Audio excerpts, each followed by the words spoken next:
Hurricane Larry is continuing to slow down its pace, at moving northwest at 10 miles per hour. Here's the latest information on it. It is still a 125 mile per hour hurricane. Its current location is 23.1 degrees north, 54.4 degrees west.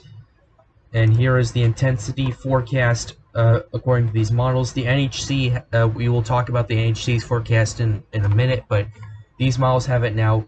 The majority of them keep it at a Category 3. That's what we're keeping it at, as a Category 3. Dropping it down, weakening it considerably, not considerably, considerably over the next few days, but gradually in the next day.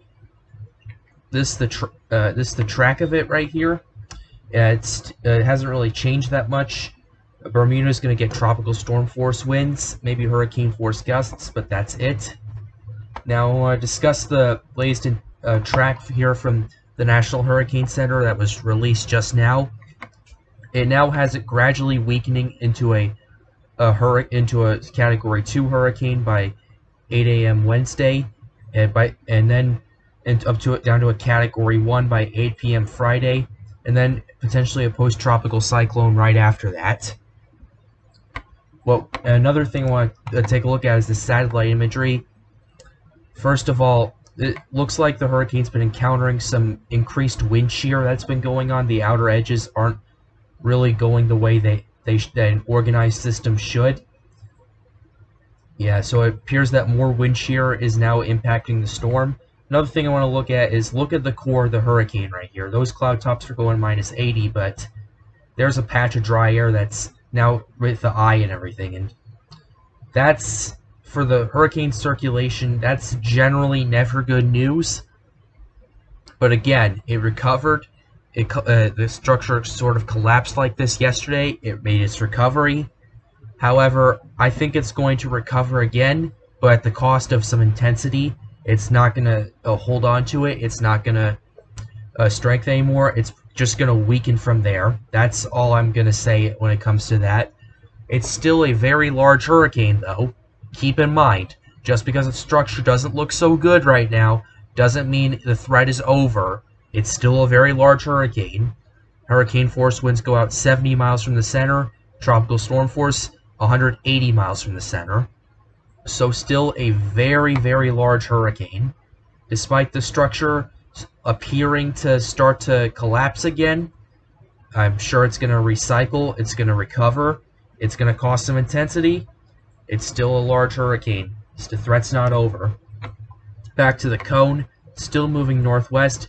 It's going to turn, according to the NHC, it might even make a hit near Labrador or Newfoundland. I'm not exactly sure which that is. It's in Canada. Then just enter the northern Atlantic as a post-tropical cyclone, which by that point there's not really enough rotation in the atmosphere to support that, support it being a tropical system, that is. So we're going back to this just to show you this one more time. Then we're going to go to the public advisory, show it right here. It's very gradual weakening is forecast over the next several days. And the forecast discussion right here apparently has a it's still moving to the northwest as we just mentioned. So key messages: 1. Large swells generated by Larry are affecting the Lesser Antilles and will spread to portions of the Greater Antilles, the Bahamas, and Bermuda tonight and tomorrow. Significant swells should reach the east coast of the United States and Atlantic Canada by midweek and continue affecting those shores through the end of the week. These swells will likely cause life-threatening surf and rip currents conditions, and beachgoers and other interests along the coasts are urged to follow guidance of lifeguards and other local officials this week.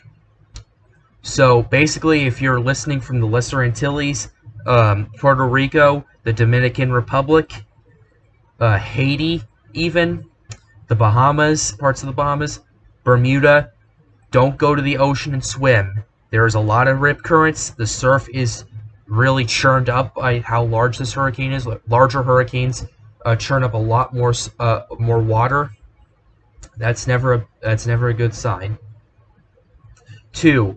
Larry is forecast to approach Bermuda during the next few days as a large and powerful hurricane, bringing a risk of strong winds, heavy rainfall, and coastal flooding to the island in the middle of the week.